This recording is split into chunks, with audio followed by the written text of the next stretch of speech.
Scary facts you wish you never knew. Olivia Farnsworth was 7 years old when she got hit by a car. She was then dragged 100 feet and felt nothing. This is because she's the only person in the world diagnosed with chromosome 6 deletion, which means she doesn't feel pain, hunger, or the need to sleep. This is a Buddha monk in Thailand. He's 109 years old. He was born in 1913.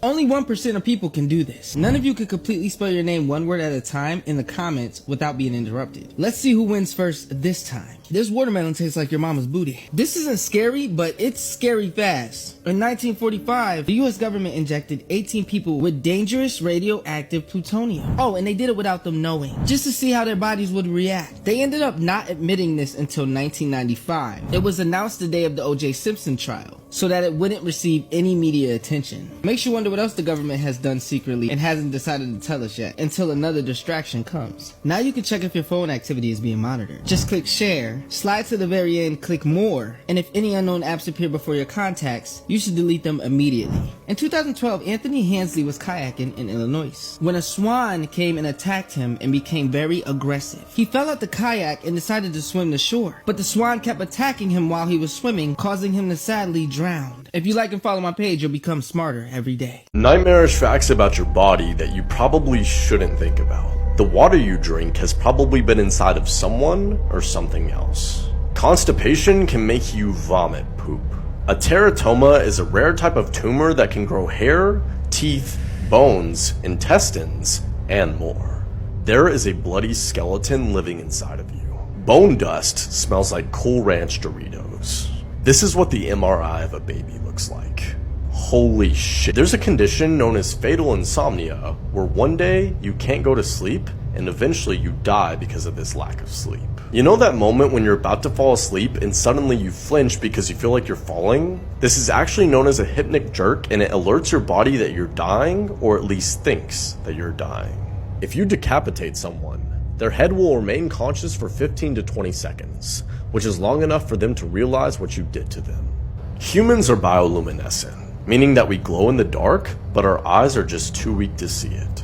2 boys have tragically been found dead, and their mother claims it was all an accident. Last Wednesday morning, a neighbor of the family in Shepherdsville heard 4 gunshots in about 30 seconds. He came over to see what was going on and found Tiffany collapsed in their front yard, screaming for help. As we know, when police got to the scene around 11, they found her 6 and 9-year-olds in bed, barely alive and suffering from gunshot wounds to the head. They were rushed to the hospital, but tragically, they each died in surgery later that day. Right now, the 32-year-old is being held on a $2 million bond and is indicating that this was an accident with a gun left in the bedroom. However, that neighbor says he heard her tell police that she was in such a bad spot and, quote, would never do anything like this unless someone manipulated her. With that, Tiffany's friends have said that she treated her kids like kings, but that outside of being a mother had a much darker side. Reportedly one where she gets mad really fast and it's like she flips like a switch. So right now, a motive does remain unclear, but we also know Tiffany's family has called CPS repeatedly about her parenting. Authorities say she has served time in prison for drug possession, but that there's nothing in her criminal history that suggests she'd be prone to violence. And they will really only say, quote, whether you think it's mental illness, just pure evil, a combination of both,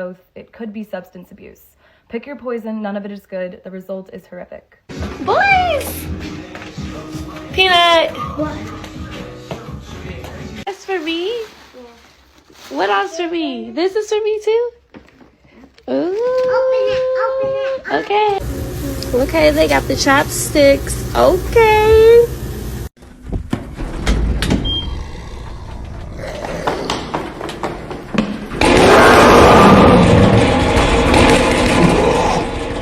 Creepy facts about your body you're gonna wish you didn't know. When you go down a drop on a roller coaster and you suddenly feel your stomach drop, it's not just you feeling nervous. What you're feeling are your organs actually moving. Have you ever noticed that an older person in your life seems to have very long, large ears? That's because your ears will never stop growing. Across your lifetime, you will spend an average of an entire year just sitting on a toilet. When we see brains outside of the human body, they usually look pretty solid, but your brain, while inside your skull while you're alive, is actually very soft. It's like melted butter soft. Breaking news in the Jonathan Lewis case, the 17-year-old student who was unfortunately beaten up by 15 students. This said that 8 of those students have been arrested. Their ages are between 13 and 17, and investigators were working to identify 2 more believed to have been involved in the fight, which happened on November 1st. It said that he died at the hospital from severe head trauma a week after the attack. Lieutenant Johansson said that the fight had been arranged after a pair of headphones and a vape pen were stolen from Jonathan's friend. Investigators believe Jonathan was originally not supposed to be involved in the fight, but accompanying his friend to a nearby alleyway. The brawl was scheduled to take place. I guess they're scheduling fights nowadays like appointments.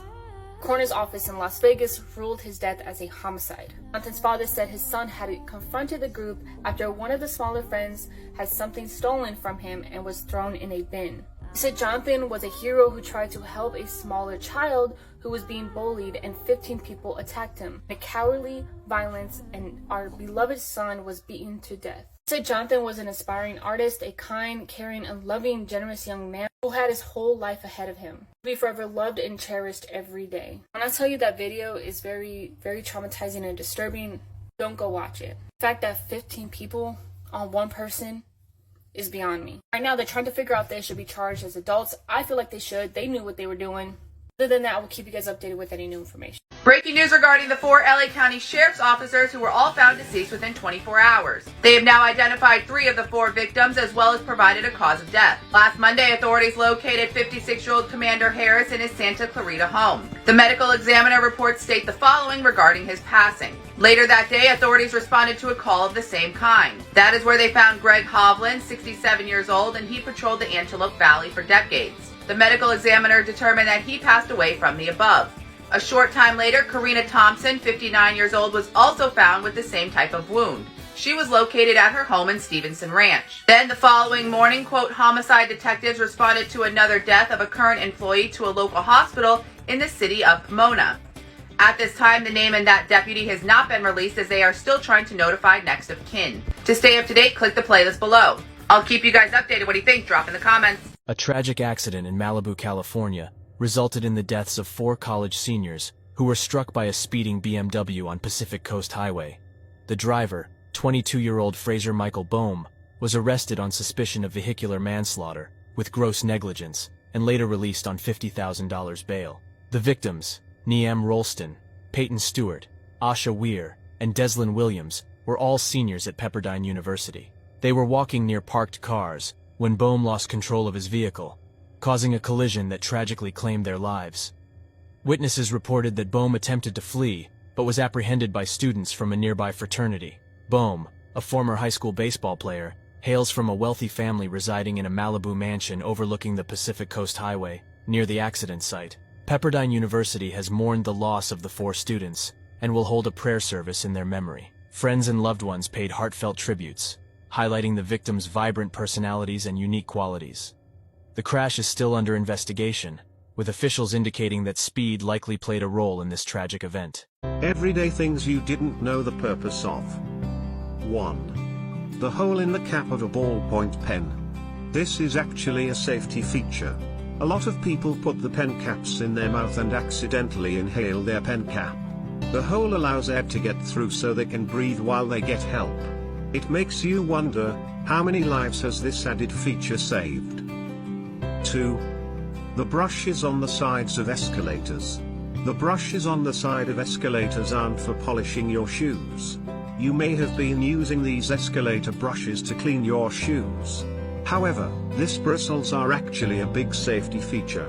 One of the biggest reasons for escalator mishaps is people getting their clothes and bags stuck in them when they stand too close to the sides. These nylon bristles play with your mind and make you keep your feet away from the escalator's skirt panels, hence avoiding accidents. 3. The dot beside the iPhone camera. For those of you who consider yourselves masters of the iPhone selfie, then you may have wondered about the function of the little dot in between the camera and the flash. Well, as it turns out, this dot is actually a tiny microphone used to record audio and cancel out noise too. Curtain number 1 is correct. Cannot be said on TikTok because it will get you banned instantly. Check the first link in bio to see for yourself. Goodbye. Nightmarish facts about your body that you probably shouldn't think about. Due to the brain's lack of pain receptors, brain surgery is often performed while the patient is awake and talking. And in some cases of brain surgery, the surgeon will pull your face forward like a banana. Men's nipples can be stimulated enough to produce milk. Once you turn 30 years old, you can expect to lose half an inch every 10 years. When you developed in the womb, your anus was formed before anything else. So at one point, you were nothing but an asshole. The acid in your body is strong enough to dissolve razor blades, which is why your stomach is in a constant battle to not digest itself. When you get a sunburn, your cells are dying to avoid becoming cancerous. A sneeze can blow out of your nose at over 100 miles an hour. So next time, be careful, because it's actually possible to break a rib simply by sneezing. If you've ever been on a roller coaster and feel like your heartbeat is in your mouth, it isn't your imagination, your organs are actually moving around inside your body. This ghostly footage will blow your mind. A Bangkok Airways pilot sat in his aircraft and filmed what looks like dozens of people exiting a plane. Passengers are seen towing their luggage through a connecting bridge, except this jet bridge was empty. It wasn't connected to a plane, leaving viewers completely baffled as to where the ghostly passengers were coming from. The footage is chilling, and hauntingly, the figures appear to be floating, not walking. The pilot posted the video online, and it sparked a debate. Some say this is just an optical illusion. Others believe these figures are ghosts, spirits caught on film. So ghosts or an optical illusion? What do we think? Dumbest criminals of all time, the liquor store Rizzler. In 2019, a southern Scottish man, Aaron M., went to a liquor store because he heard they were having a 5-finger discount. Discount? No, I'm stealing this. He would have gotten away scot-free. Get it? Because he's Scottish? Or maybe scotch-free because he stole alcohol? Anyway, back to the video. He would have gotten away if he wasn't struck by the apparent beauty of the woman behind the counter. Hey, come here often? Yeah, I work here. Yeah, totally. Gosh, your eyes, they're beautiful. Like free booze. And I swear I'm not making this next part up. He writes down his name and number and hands it to the person he just robbed. And here's all my social media as an address for good measure. Are you gonna buy something? No, but I'll see you around, cutie.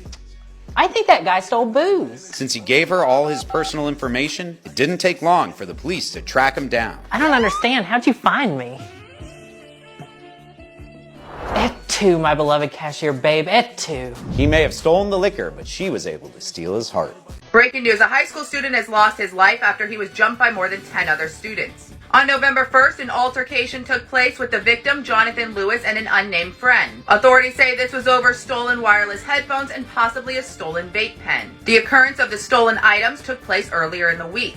Authorities said that the items were either stolen from Jonathan himself or his friend. However, the victim's father stated that the items belonged to the victim's friend and that he was trying to stick up for him. At a press conference, authorities said that the victim, Jonathan, agreed to meet with the person who they believe stole the items. They met at a parking lot across the street from the school, and Jonathan was going to fight the one other individual. Authorities said after Jonathan, the victim, threw the first punch, a mob of students swarmed him and pushed him to the ground. From there, the 10-plus individuals continued assaulting him. A witness says once things were broken up that he could see Jonathan laying lifeless on the ground. He then rushed him back over to the school property where they began CPR. Emergency authorities were called, but he later passed away in the hospital on November 7th. They said his cause of death was blunt force trauma and classified as a homicide. So far, authorities said they have identified 10 of the individuals and positively identified 8 of them. The ages of the suspects range from 13 to 17 years old. They also are all students at the same high school. They are still hoping to identify the other 2 individuals. Because of the ages of the suspects, none of their identities were released. Authorities said that the investigation is, quote, far from over. They are seeking the public's assistance and hoping to identify the other individuals in the video. I'll keep you guys updated. What do you think? Drop in the comments.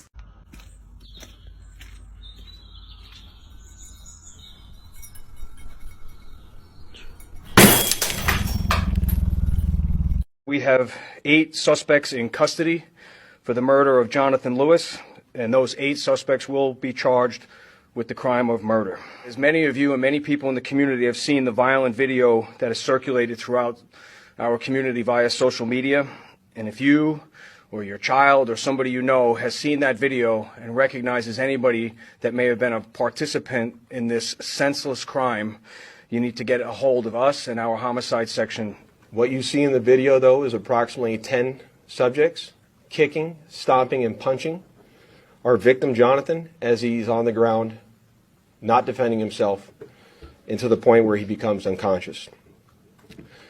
During our investigation, we quickly learned that the fight was actually over a pair of stolen wireless headphones and possibly over a stolen marijuana vape pen from incidents that occurred earlier in the week. And that as a result of those stolen items, which were taken from the victim or the victim's friends, they had agreed to fight with several of the subjects in the back alley where the fight occurred. After school let out, all parties then walked to that back alley where, as you see in the video, our victim removes his clothing, engages in a fight initially with one subject, and the minute the punch is thrown with that person, 10 subjects immediately swarm him, put him to the ground, and begin kicking, punching, and stomping on him. An autopsy was performed by the Clark County Coroner's Office on the victim, where his cause of death was blunt force trauma homicide. All subjects that were arrested in this incident range from the age of 13 to 17. All are juveniles, and all were booked into the Clark County Juvenile Hall on charges of murder. The case will now be turned over to the Clark County District Attorney's Office, who we've been in close coordination with, and we'll go through the normal steps of determining, going through the normal steps for them to be certified as an adult. Let's talk about the murder of Maple Battalia. Apologies in advance for any mispronunciations. Maple Battalia was born near Mumbai and was just a few months old when she moved to Canada from India with her family. Maple's father, Harkirat Battalia, chose her name when he was visiting the US in the fall and fell in love with the beautiful maple leaf. By 19, she was a health science student at the Simon Fraser University in Surrey, British Columbia. Maple wanted to be a doctor, but she was also a part-time model and aspiring actress. She had a role in The Diary of a Wimpy Kid in 2010. She also appeared in the CW show The Secret Circle, which aired in 2011. Maple had been named a finalist in the Central City Model Search. She was just about to go to auditions in Alberta, but tragically her life was cut short. Maple had been in an on and off again relationship with the 20-year-old Gurjinder Gary Dhaliwal for 4 years since high school. But in 2011, when she learned that Gary had been cheating on her, she ended the relationship. This is when Gary's pattern of stalking and harassment began. As Maple tried to move on, Gary refused to walk away from the relationship and his behavior grew increasingly obsessive. Between mid-August and late September 2011, he called her over 2,000 times and texted her thousands of times as well. Maple tried her best to ignore him and only responded a handful of times, but Gary refused to give up. One night when Maple was out at a club with a male friend, Gary sent her 300 text messages. Gary spit on her friend outside of the club. On September 24th, 2011, he confronted Maple again at a Tim Hortons while she was getting coffee with a male friend. He tried to convince her to reconcile, but this meeting ended with him pushing her to the ground and punching her male friend. Gary was arrested later that day and ordered to stay away from Maple. On September 26, 2011, armed with a knife and a gun he had obtained to confront Maple's friend, he went to the SFU campus in a rented white Dodge Charger. He wasn't alone, he had his friend Gursimar Singh Bedi come with him. Gursimar went in, saw Maple but not the guy friend, so they ended up leaving. On September 28, they went back to SFU. Gary parked, Gursimar went in, and this time he saw Maple and her male friend. Maple was on campus studying at the library with some other students. When she eventually left the library, she hugged a male friend goodbye. Maple headed to her car in the parking lot and Gary followed her. He shot at her 5 times. 3 of those bullets landed in her back. That wasn't enough for Gary, then he pulled out his knife and stabbed her 11 times. With Maple bleeding to death on the floor, Gary fled the scene in the rented car, leaving behind the knife but taking the gun, which would never be seen again. Maple was barely alive by the time the paramedics arrived. She died from her injuries a few hours later at the Royal Columbian Hospital. The police quickly linked the shocking attack to Gary. There's a really strange missing persons case happening right now that everybody should be talking about. This is Nancy Ng. She went missing during a yoga retreat to Guatemala last month. The details in this case are bizarre because it involves a whole group of people who basically witnessed Nancy go missing, yet most of them refused to talk to authorities. So on October 14th, Nancy left her home in Monterey Park, California to go on a week-long yoga retreat to Lake Atitlan. This would have been her second year in a row doing this, and it was just something that she was really excited about because she loved the area and it was supposed to be just really relaxing. But just a few days into the trip, the organizer of the retreat called Nancy's family and told them that she disappeared. She was officially reported missing on October 20th, but the few details that we do have are really strange. Nancy was seen for the last time in this video, which was taken on October 19th. She was paddling on a kayak on Lake Atitlan and happily waving to someone off camera. She was with a group of 9 other tourists who traveled to Guatemala for the retreat as well. Nancy was last seen splitting up from the group with another woman to continue kayaking up the lake. According to that woman, the two paddled for roughly another mile before Nancy jumped into the lake and either drowned or disappeared.